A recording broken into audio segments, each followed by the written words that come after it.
বেগম রোকেয়া লিখেছিলেন extensively on the need for social reforms, ব্যাপকভাবে প্রয়োজন সামাজিক সংস্কারের। সাম অফ হার ফেমাস বুকস, তার কিছু বিখ্যাত বই ইনক্লুড, যার মধ্যে ছিল কি সুলতানাজ ড্রিম, সুলতানের স্বপ্ন, মতিচুর অ্যান্ড পদ্মারাগ, মতিচুর এবং পদ্মারাগ। তিনি লিখেছিলেন এগেইনস্ট সোশ্যাল ইনজাস্টিস, সামাজিক সামাজিক অবিচারের বিরুদ্ধে, অ্যান্ড দ্য রেস্ট্রিকশনস এবং সীমাবদ্ধতা সাফার্ড বাই ওমেন, মহিলারা যার দ্বারা ভুগছে। রোকেয়া হ্যাড ইমেন্স ফেথ, রোকেয়ার ছিল তীব্র বিশ্বাস ইন ওমেন্স পাওয়ার, মহিলাদের শক্তির ওপর, অ্যান্ড প্রোক্লেমড এবং ঘোষণা করেছিলেন দ্যাট যে without the help of a woman,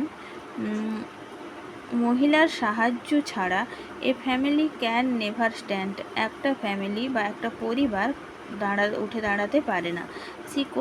তিনি প্রশ্ন করেছিলেন দ্য জেন্ডার ডিভিশন, লিঙ্গ বৈষম্যের বিরুদ্ধে, লিঙ্গ বিভাজনের বিরুদ্ধে, অফ লেবার, শ্রমিকদের, অ্যান্ড ফেল্ট এবং অনুভব করেছিলেন দ্যাট যে there should be no gender inequality, সেখানে কোনো লিঙ্গের অসমতা থাকবে না।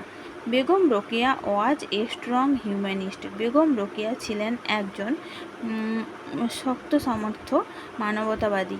সি গেভ লেসন্স, তিনি দিয়েছিলেন শিক্ষা টু ওমেন, মহিলাদের, অন ভেরিয়াস সাবজেক্টস, বিভিন্ন বিষয়ে। She was the founder of Anjuman Khawateen Islam, তিনি ছিলেন আরজুমানি খাওয়াতিনি ইসলামের প্রতিষ্ঠাতা। এ মুসলিম ওমেন্স অ্যাসোসিয়েশন, একটি মুসলমান মহিলাদের সংঘ।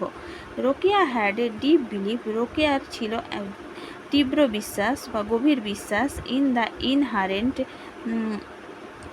দ্য ইনহারেন্ট ইউনিটি, সহজাত একতা, অফ আওয়ার নেশন, আমাদের জাতীয়তাবাদের।